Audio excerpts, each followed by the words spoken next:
खुदावंद मसीह यीशु में मेरे अजीजों, मैं प्रभु यीशु मसीह के जिंदा मुबारक नाम में आप सबको सलाम अर्ज करता हूं और आज की इबादत में आपको वेलकम कहता हूं। आप हमेशा मेरी दुआओं में रहते हैं और मैं आपका भी मशकूर और ममनून हूं कि आप भी मेरे लिए दुआ करते हैं। खुदा आपको बरकत दे। अजीजों, आज जो हमें समय मिला परमेश्वर के वचन पर मनन करने के लिए, इसके लिए हम बड़े कृतज्ञ हैं, अपने परमेश्वर का धन्यवाद करते हैं। और आज कलाम खुदा बाप ने सामने रखा, इब्रानियों की पत्री 12 अध्याय 25 से 29 पद मैं आपके सामने पढ़ रहा हूं। आप अपनी बाइबल में देखिएगा। खबरदार उस कहने वाले का इनकार ना करना, क्योंकि जब वो लोग जमीन पर हिदायत करने वाले का इनकार करके ना बच सके, तो हम आसमान पर के हिदायत करने वाले से मुंह मोड़कर क्यों कर बच सकेंगे। उसकी आवाज ने उस वक्त तो जमीन को हिला दिया, मगर अब उसने ये वादा किया है कि एक बार फिर मैं फकत जमीन ही को नहीं बल्कि आसमान को भी हिला दूंगा।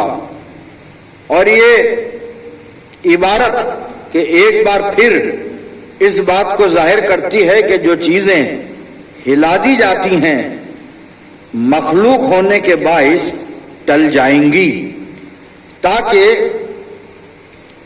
बेहिली चीजें कायम रहें।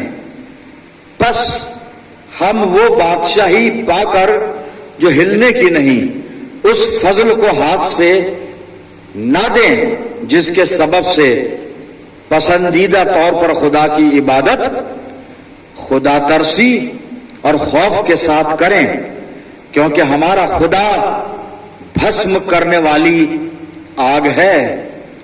खुदावंद की बरकत उसके पाक कलाम के पढ़े जाने और सुने जाने पर हो। आमीन। आइए दुआ करें। प्यारे आसमानी बाप, हम तेरे बेटे तेरी बेटियां तेरे पास कदमों पर सरनिगू हैं। ये वक्त है तेरे जिंदा और मुबारक कलाम पर मनन करने का, इसलिए दुआ करते हैं हमें से हर एक को पाक रूह का मसा अता फरमा कि खुदा बाप हम तेरे पाक कलाम को समझें और अपने दिलों में से जज्ब करें। होने दे पिता परमेश्वर, ये वचन रूपी बीज जब हमारे दिल की जमीन पर गिरता है तो हमारी जिंदगियों में जड़ पकड़े और बेशुमार फल लाए। आसमानी बाप, हमारे चारों तरफ अपने पाक फरिश्तों की सेना का बाड़ा बांधना के शैतान कहीं से भी हमें दखल ना दे सके। हर तरह से अपनी जिंदगियों को तेरे अधीन करते हैं प्रभु, और ये प्रार्थना तेरे प्यारे पुत्र अपने उद्धारकर्ता खुदावंद यीशु मसीह के जिंदा और मुबारक नाम के वसीले से मांगते हैं। सुन और कबूल कर ले। आमीन। अजीजों, एक बार फिर परमेश्वर का धन्यवाद करते हैं आज की अच्छी संगति के लिए, अच्छे वक्त के लिए। और कलाम का हिस्सा जो आपके सामने पढ़ा गया, इब्रानियों का खत, इब्रानियों की पत्री 12 अध्याय 25 से 29 आयत मैंने पढ़ी। इसकी 25वीं आयत को एक बार फिर देख लें और उसी पर बातचीत करेंगे। मैं पढ़ता हूं, आप अपनी बाइबल में देखिएगा। इब्रानियों 12:25 पद में लिखा है, खबरदार। यहां से शुरू होती है साहब ये आयत। बड़ा वजनी लफ्ज है ये, खबरदार। इंग्लिश में है सी देन, और हिंदी में है सावधान रहो। जी मैं पढ़ता हूं उस पद को। खबरदार उस कहने वाले का इनकार न करना, क्योंकि जब वो लोग जमीन पर हिदायत करने वाले का इनकार करके ना बच सके, तो हम आसमान पर के हिदायत करने वाले से मुंह मोड़कर क्यों कर बच सकेंगे। एक चेतावनी है यहां पर मेरे प्रियजनों।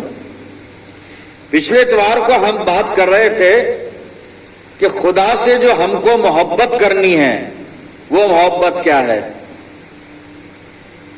हमें जो मोहब्बत करनी है,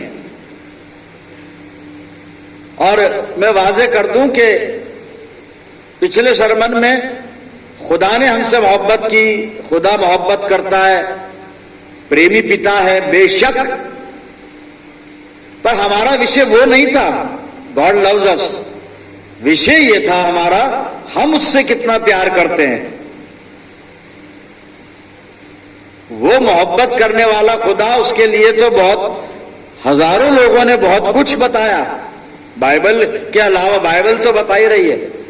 पर हमारा प्रश्न और ऑब्जर्वेशन ये था, मसला ये था, हम कितना प्यार करते हैं, हम कितना खुदा से प्यार करते हैं, ये बात थी। तो वो मोहब्बत की बात कि हम उससे कितनी करते हैं।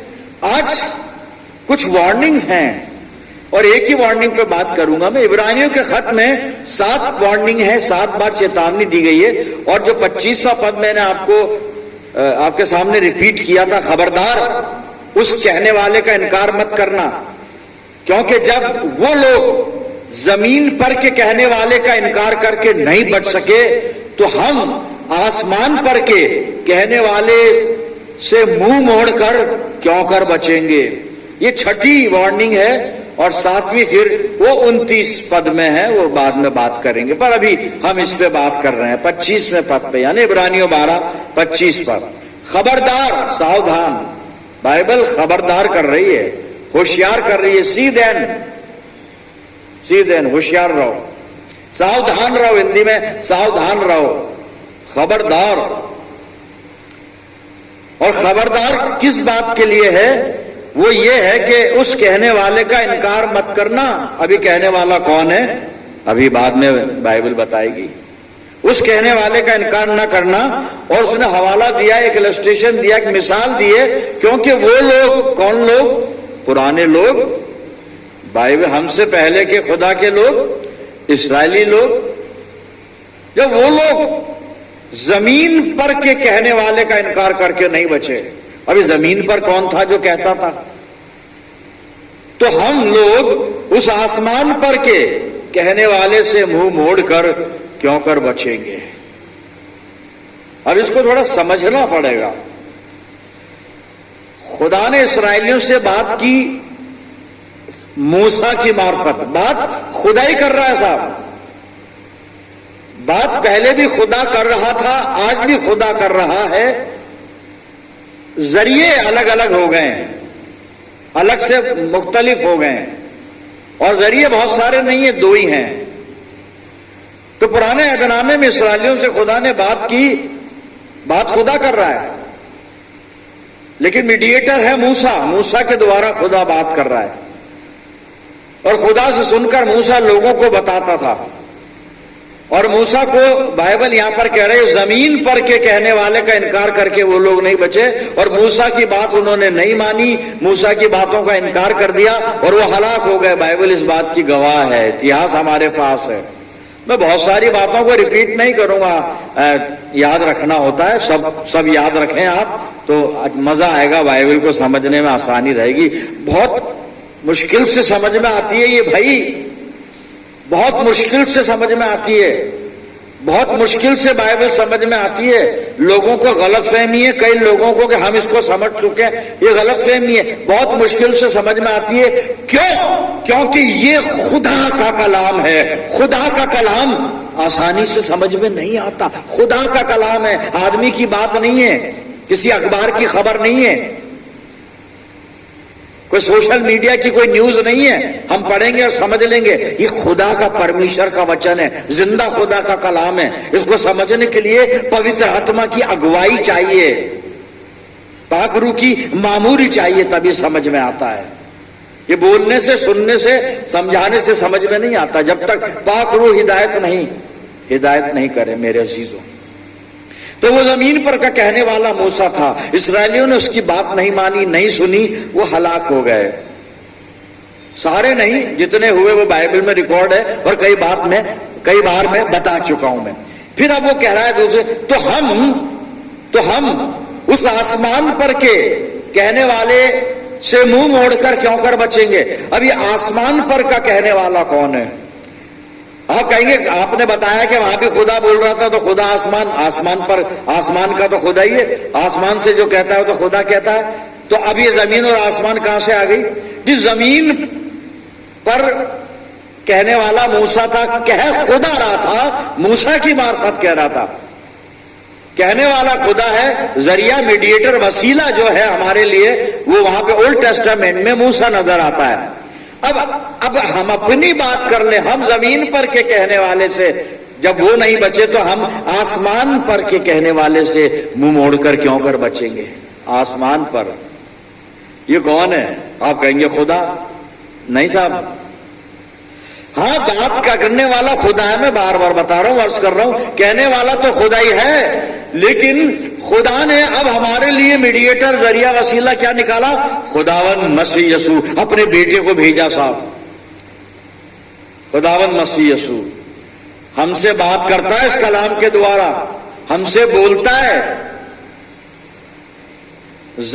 रिसोर्स खुदा है, बात तो खुदा की ही है। ओल्ड टेस्टामेंट में भी खुदा बोल रहा है, पर बात मूसा कर रहा है। न्यू टेस्टामेंट में और अब और आज खुदा बोल रहा है, बात मसीह यीशु कर रहा है हमसे। हम यीशु मसीह की बातों का इनकार करके, और जो कहा जा रहा है खुदा का, कहने वाला, बोलने वाला खुदावंद मसीह यीशु कैसे बोलता है? कभी ख्वाब में बोलता, कभी दर्शन में बोलता, और सबसे अच्छी बात इस वचन के द्वारा हमसे रोज बोलता है, दिन भर बोलता है। हम उसकी बात का इनकार करके क्यों कर बचेंगे? कैसे बचेंगे? चेतावनी है। मतलब चेतावनी क्या है हमारे लिए? हमें प्रभु यीशु मसीह की बातों पर, यीशु मसीह की आज्ञाओं पर, खुदावंद यीशु मसीह के सुसमाचार पर, प्रभु यीशु मसीह ने जो हमें तर्ज जिंदगी बताया है, जीने का ढंग बताया है, उस पर हमें अमल करना है। उन बातों को हमें फॉलो करना है साहब। हम यीशु मसीह की बात का, यीशु मसीह के वचन का, कलाम का इनकार नहीं कर सकते, और इनकार करेंगे तो बच नहीं सकते। वार्निंग ये है, ये वार्निंग है। और फिर ये लिखने वाले ने 29 पद में कंक्लूड किया है, जो 7वीं चेतावनी, वहां पर वो कहता है, our God is consuming fire. हमारा खुदा भस्म करने वाली आग भी है। उसकी मोहब्बत का मिसयूज करके बहुत लोग उसकी मोहब्बत का हवाला दे दे के गलत काम कर रहे हैं। अजी मोहब्बत तो करता है वो। अब ये भी तो सुन लो, our God is consuming fire. ये कोई नहीं सुन रहा है, ये कोई नहीं सुनता। उसकी मोहब्बत, उसका प्यार, और उसकी मोहब्बत से हम उसकी मोहब्बत में कई बार बिगड़ जाते हैं ना। लाड प्यार में बिगड़ता है ना बच्चा, वो हमारा बाप है, वो प्यार किए जा रहा है, हम बिगड़े चले जा रहे हैं। वो प्यार किए जा रहे हैं, हम गुनाह किए जा रहे हैं। वो माफ किए जा रहा है, रहम किए जा रहा है, लेकिन हम अपने गुनाहों से बाज नहीं आते साहब। तो यहां पे चेतावनी छठी जो पड़ी 25 पद में, इब्रानियों 12:25, खबरदार जब वो लोग जमीन पर के कहने वाले का इनकार करके नहीं बचे, तो हम आसमान पर के कहने वाले का इनकार करके या उसकी बात से मुंह मोड़ के हम कैसे बचेंगे? हमें अपने आप को बचाना है, और उस बचाव के लिए करना क्या है कि जो कलाम में खुदावंद मसीह यीशु फरमा रहा है, जो प्रभु यीशु मसीह हमसे बात करता है वचन के द्वारा, अपने दासों के द्वारा, हमें उसको सुनना है साहब, मानना है उसको हमें। और नहीं मानेंगे तो हलाकत है। अच्छा, वो जमीन पर के कहने वाले का इनकार करके नहीं बचे, कौन कह रहा है जी? ये तो खुदा तो प्यार करता है, मिटाता भी है क्या? हाँ, दोनों चीजें हैं खुदा की जात में, मोहब्बत भी है और न्याय भी है। नफरत नहीं है, मैं आपको सावधान कर दूं, खुदा की जात में तबीयत में नफरत है ही नहीं, मोहब्बत है। और जो लोग मोहब्बत के लायक नहीं है उनके लिए न्याय है, जस्टिफिकेशन उनके लिए न्याय है। और ये मोहब्बत क्या है, न्याय क्या है? बाइबल में से देख लेते हैं। मैं हवाला पढ़ने जा रहा हूं, और मैंने भजन संहिता 106 निकाला है, और 1 से 6 का पहला पद सुन लीजिए। मोहब्बत सुनिएगा, यह की स्तुति करो, यहोवा का धन्यवाद करो, क्योंकि वो भला है, वो भला है, और उसकी करुणा सदा की है, उसकी करुणा सदा की है। उस करुणा में वो फायर भी है जो मैंने हवाला दिया था, our God is consuming fire. तो वो फायर जो है वो नफरत नहीं है, वो जस्टिफिकेशन है साहब, न्याय है। परमेश्वर हमारा न्याय प्रिय है। सुनिए, उसकी करुणा सदा की है, उसकी करुणा सदा की है, वो भला है, उसकी करुणा सदा की है। प्यार करने वाला खुदा, बेशक यहाँ पे शब्द प्रेम नहीं आया है, लेकिन जब भला है और करुणा हमेशा हम पे करता है तो मोहब्बत ही तो है जो उसको करुणा के लिए मजबूर कर रही है। प्रेम खुदा की मोहब्बत, और पौलुस कहता है कि खुदा की मोहब्बत वो मोहब्बत है जो हमें भी मजबूर करती है कि हम दूसरों से मोहब्बत करें। तो ये तो साहब उसकी मोहब्बत की आपने उसका रिफ्लेक्शन देखा। और अब उसके जस्टिफिकेशन न्याय की बात बता दूं, our God is consuming fire, बताऊं आपको। आइए वही भजन संहिता 106 और मैं इसका 13 से 15 पद पढ़ रहा हूं। अपनी बाइबल खोल लें और देख लें, बाइबल समझा देगी खुदा क्या है। भाई हम नहीं समझ पाएंगे ना तो अपने इंटेलेक्ट से, ना कमेंट्री से, ना वहां पे उस पर जाकर इंटरनेट पर जाकर, ना गूगल पे जाकर, ना बड़े बड़े विद्वानों की किताबें पढ़ के नहीं आएगा। खुदा समझ में आएगा तो ऐसी समझ में आएगा जैसे बाइबल समझा रही है। उसका प्यार, उसकी करुणा, उसकी भलाई हमने देखी पहले पद में। अब मैं 13 से 15 पद पढ़ने जा रहा हूं भजन संहिता 106 का। उसका न्याय देखिए, जिसको आप दंड भी कह सकते हैं, जस्टिफिकेशन। सुनिएगा, परंतु वो झट उसके कामों को भूल गए।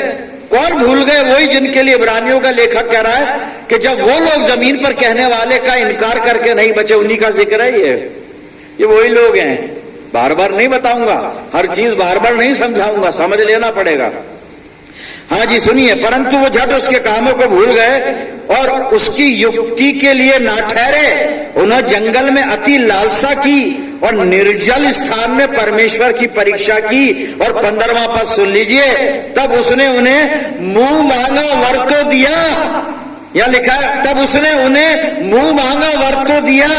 आगे लिखा, परंतु उनके प्राण को सुखा दिया। समझ लीजिए जस्टिफिकेशन ऑफ गॉड क्या चीज है। Our God is consuming fire. मुंह मांगा वर तो दे दिया, ये चाहिए, वो चाहिए, ये चाहिए, हाय हाय हाय, सब मांग लिया। लेकिन मांग के बैठे कैसे हैं? खाली, कुछ नहीं है, कुछ भी नहीं है, चुभ रहा है, कुछ खालिश है। क्यों हुआ क्या? बस यही हुआ कि हम उसको भूल गए, उसके कामों को भूल गए, उसकी सामर्थ को भूल गए, उसकी मोहब्बत को भूल गए। मोहब्बत होठों पे याद रही, किताबों पे याद रही, मोहब्बत लिखते रहे, उसकी मोहब्बत लिखते रहे, उसकी मोहब्बत पे ट्वीट करते रहे, उसकी मोहब्बत पे कमेंट करते रहे। भाई मोहब्बत का जवाब मोहब्बत से तो दिया होता, लिखने से, पढ़ने से, पढ़ाने से क्या होता है? कि मोहब्बत का जवाब तो मुझे मोहब्बत से देना है। 1 करोड़ बार आपको मैं बता दूं कि खुदा आपसे प्यार करता है, कुछ हासिल नहीं होगा। लेकिन अगर एक बार में उसके प्रेम का जवाब प्रेम से दे दूं, मोहब्बत यह है, this is love. Last sermon याद कर लीजिए, मोहब्बत यह है हम उसके हुक्मों को माने, तब वो मोहब्बत होगी साहब। किताबों पे और इधर उधर जो मोहब्बत हम लिखते जा रहे हैं ना, यहां लिख दी, वहां लिख दी, इधर लिख दी, उधर लिख दी, व्हाट्सएप पे दूसरों को लिख के भेज दिया, ये नहीं। मोहब्बत तो ये है कि हम उसके हुक्मों का पालन करें, उसके हुक्मों का पालन करें, तब उसकी मोहब्बत का जवाब उस तक पहुंचेगा। जी उसको, उनको मुंह मांगा वर तो दे दिया, न्याय, पर उनके प्राणों को, और जब प्राण सूख गए तो बचा क्या? वो जितना मांगा खुदा से वो क्या काम आएगा? जब प्राण ही सूख रहा है तो क्या काम आएगा? कुछ काम नहीं आएगा मेरे अजीजों। खुदा का कहना मानना जरूरी है, खुदा का कहना नहीं मानते हलाकत है सामने। एक किस्सा, मैं बाइबल में से किस्सा नहीं है, हकीकत है, और पढ़ने जा रहा हूं मैं बाइबल में से। और मैंने गिनती की किताब को खोला है, गिनती की पुस्तक खोला मैंने, 22 अध्याय निकाला। आप इसको खोल के रखिएगा, पढ़ूंगा कम में, समझाऊंगा या बताऊंगा ज्यादा। गिनती 22 में हम 1 से 6 पद में देख रहे हैं कि यहाँ पर मोआबियों का राजा है, मोआबी राजा बालाक है। और ये बालाक इसराइलियों से डरा हुआ, भयभीत है। और इसने अपने हाकिमों से, अपने पुरनियों से, अपने दरबारियों से सलाह मशवरा किया, कभी ये कौम बड़ी ताकतवर है, ये हम पे हमला करेगी, हमें गारत कर देगी, अब क्या करें, कोई तोड़ होगा इसका? तो किसी ने सलाह दी मोआबी राजा बालाक को कि तोड़ यह है कि एक भावी कहने वाला एक नबी है और उसका नाम बालाम है, बोर का पुत्र बालाम है, तू उसको बुला ले और उसको बुलाकर ये कह के ये इस्राएलियों पर कर्ज करे, उनको शाप दे। और शाप ये दे कि तुम मोआब के राजा बालाक से हार जाओगे। मैं श्राप दे रहा हूं, तुम हार जाओगे। इसने कुछ आदमी बालाम नबी के घर भेजे, भाभी कहने वाले के घर भेजे, और उन्होंने जाके बताया राजा ने तुझे बुलाया, एक कौम आई है, एक जाति आई है, और इस्राएली लोग हैं, तेरे को श्राप देना है उनको आके, तो हम महफूज हो जाएंगे, सुरक्षित हो जाएंगे। बालाम ने कहा भाई तुम रुक जाओ, मैं रात में खुदा से बात करता हूं। मैंने पहले भी ये हवाला दिया है, आज रिलेवेंट है इसलिए बता रहा हूं। और बालाम ने खुदा से दुआ की, खुदा ने मना किया कि नहीं, वो कौम मेरी कौम है, उसे शराब देने मत जाना, इन्हें मना कर दे। उसने उठ के मना कर दिया, वो चले गए और जाके राजा को कहा, वो मना करता है। राजा बड़ा अकलमंद था, बड़ा पॉलिटिकल माइंडेड था।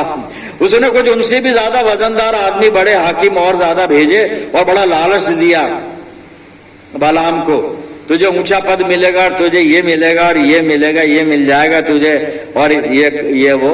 बालाम साहब मन भटक गया बालाम साहब का। भाई तेरे को खुदा ने मना कर दिया, बात खत्म हुई। अब बड़ा पद सुना और मन भटकता है ना आदमी का मन, ये मन ही है साहब।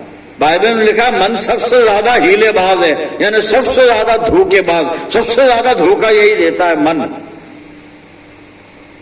ऐसा है ये धोखेबाज। बालाम ने कहा कि अच्छा तुम वापस आए हो, और पदवत की भी बात है, पोस्ट मिलेगी मुझे, आइए।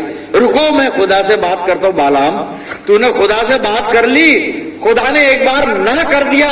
जब खुदा एक बार ना करता, वो ना होती है हमेशा के लिए ना होती है। खुदा की ना कभी हाँ नहीं बनती, और खुदा की हाँ कभी ना नहीं बनती। ना बदलने वाला खुदा है वो, ये हाँ ना और ना हाँ ना, ये हम करते हैं, हमारा काम है, खुदा का काम नहीं है।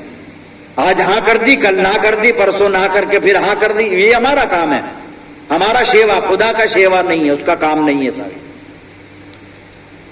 बालाम साहब दुआ कर रहे, खुदा ने कहा इसका मन भटक गया, इसको सिखाना पड़ेगा, ये ऐसे नहीं मानेगा, कहने से नहीं सुनेगा, प्रैक्टिकल कुछ करना पड़ेगा इसके सामने। उसने कहा जा, तो कहेगा वो जो मैं तुझसे कहूं वो कहना, तुझे शाप देना है आशीष, वो तो मैं बताऊंगा, तू चला जा तू।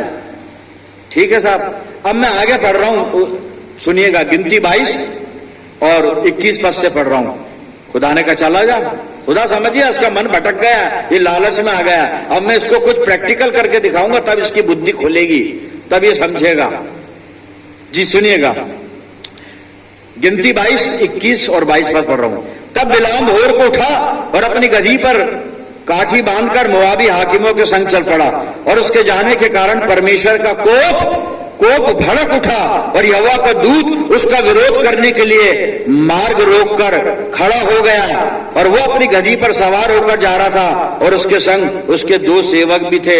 ये चले जा रहे हैं साहब, परमेश्वर ने मना किया उसके बाद भी चले जा रहे हैं। खुदा मना करता है फिर भी हम चले जा रहे हैं, खुदा रोकता है फिर भी चले जाते हैं, खुदा समझाता है नहीं फिर भी कहते हैं खुदा बाप आप करने दो हमें, फिर देखेंगे बाद में, अभी तो झीलें कम से कम, गलत और सही की बात बाद में सोचेंगे। और यहां पे लिखा है बालाम के जाने के कारण खुदा जो है सब नाराज हुआ, और उसका फरिश्ता विरोध करने के लिए मार्ग में आ गया, रास्ते में आ गया। और आगे की घटना मैं आपको बता देता हूं कि वहां पर उसकी जो गधी थी, उसको गधी ने 3 बार बचाया, उसको फरिश्ता तलवार लेके खड़ा है। आप पढ़िएगा, बड़े इंटरेस्टिंग घटना है ये। तो एक बार तो रास्ता छोड़कर खेत पे चली गई, उसने मारा। फिर चलते चलते एक बार ऐसे दीवार से चिपक गई, उसका पैर दब गया, फिर उसने मारा। फिर जब वो आगे बढ़ी तीसरी बार, तो फिर उसको फरिश्ता दिखा, तीसरी बार फिर दिखा, तलवार लेके खड़ा है। गधी को मालूम है फरिश्ता मुझे नहीं मारेगा तो खुदा के बंदे को मारेगा। गुनाह खुदा के बंदे करते हैं, गधे जानवर ये नहीं करते साहब, गुनाह हम करते हैं। और गधी जान रही है, समझ रही है कि इस बेवकूफ को बचा लूं, इसे बचा लूं, ये लालच में चला जा रहा है मौत की तरफ, इसे बचा लूं। सामने फरिश्ता तलवार लेके खड़ा है, और गधी अपने मालिक को बचाने के लिए जमीन पर बैठ गई। एक गधी अपने मालिक को बचा रही है, हम अपने मालिक का तिरस्कार कर रहे हैं, हम अपने मालिक की हंसी उड़ा रहे हैं, हम अपने मालिक की मोहब्बत का मिस यूज कर रहे हैं। लेकिन एक गधी है जो अपने मालिक को बचाना चाहती है, और जब बैठ गई तो तीसरी बार मारा बालाम ने, और गधी ने बोलना शुरू कर दिया। खुदा ने गधी की जबान खोल दी साहब, और गधी ने बता दिया सारा माजरा, और बालाम की आंखें खुली। फरिश्ता सामने खड़ा था, और बाद में फरिश्ता फरमाता है, बालाम अगर तेरी गधी नहीं रुकती मैं तुझे मार देता तलवार से, तेरी गधी ने तुझे बचा लिया तुझे। ठीक है साहब, गुनाह तो कर दिया उसने, बाइबल कह रही चला भी गया, बालाक राजा के पास पहुंच भी गया, वहां जाके बातचीत भी हो गई, और जो कहना था वो कह दिया। वो बाइबल में आप बाद में पढ़िएगा। श्राप तो दे नहीं सकता था ये, खुदा जब तक नहीं चाहे कोई किसी को श्राप दे नहीं सकता, खुदा जब तक नहीं चाहे कोई किसी को बरकत नहीं दे सकता। तो जो उसका कहना था क्या, लेकिन इसका हश्र क्या हुआ, इसका एंड क्या हुआ इस गुनहगार आदमी का, इसका एंड बता रहा हूं मैं आपको। यहोशू की पुस्तक मैंने खोली है और मैंने 13 अध्याय निकाला है, यहोशू 13 मैंने निकाला है, और 21 और 22 पद में पढ़ रहा हूं। बालाम का एंड देखिए, इसका हश्र क्या हुआ, अंत अंजाम, क्योंकि परमेश्वर की आज्ञा नहीं मानी। सुनिए यहोशू 13 21-22 पद।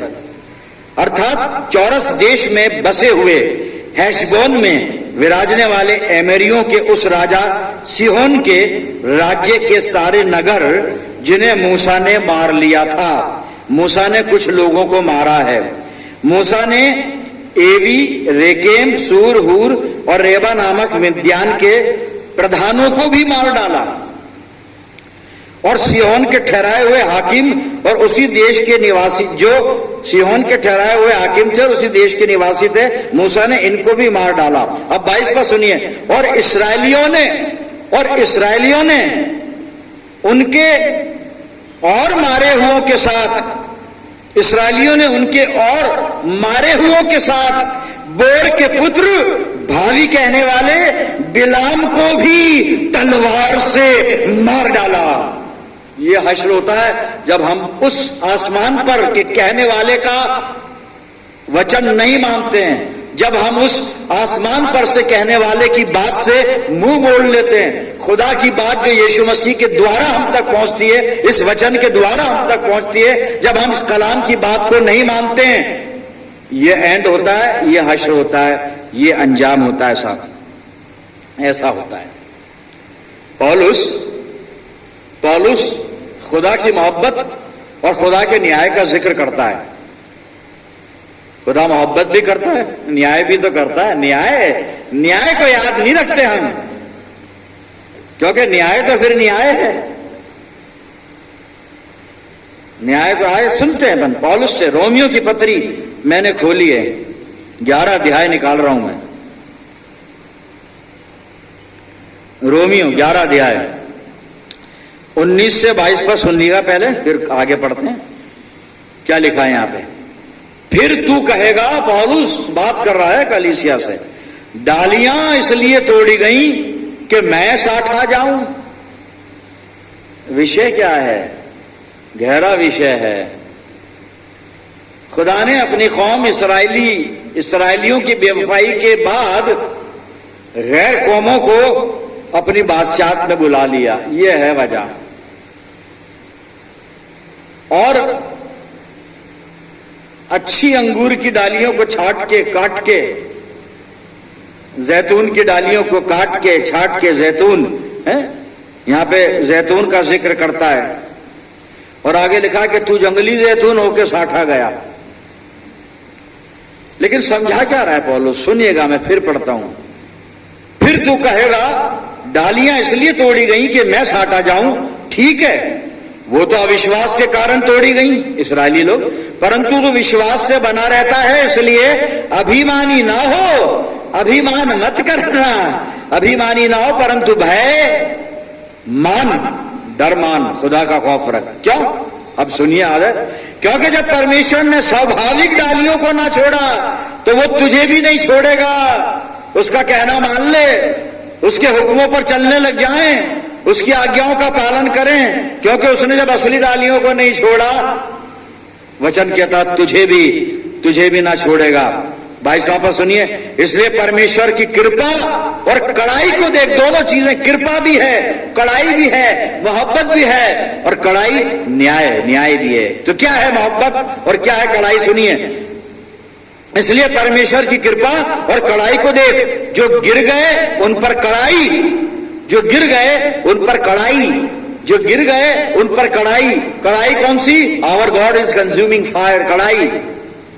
कड़ाई कठोरपना, जो गिर गए उन पर, जिन्होंने बात नहीं मानी उन पर कड़ाई, परंतु तुझ पर कृपा, यदि तू उसमें बना रहे। अगर बना रहे तो कृपा, अगर बना रहे तो कृपा। और आगे लिखा, नहीं तो तू भी काट डाला जाएगा, काट डाला जाएगा, काट डाला जाएगा। बना रहे उसमें, और उसमें बने रहने के लिए यीशु मसीह कहता, अगर तुम मेरी आज्ञाओं को मानो तो तुम मुझ में बने रहोगे और मैं तुम में बना रहूंगा।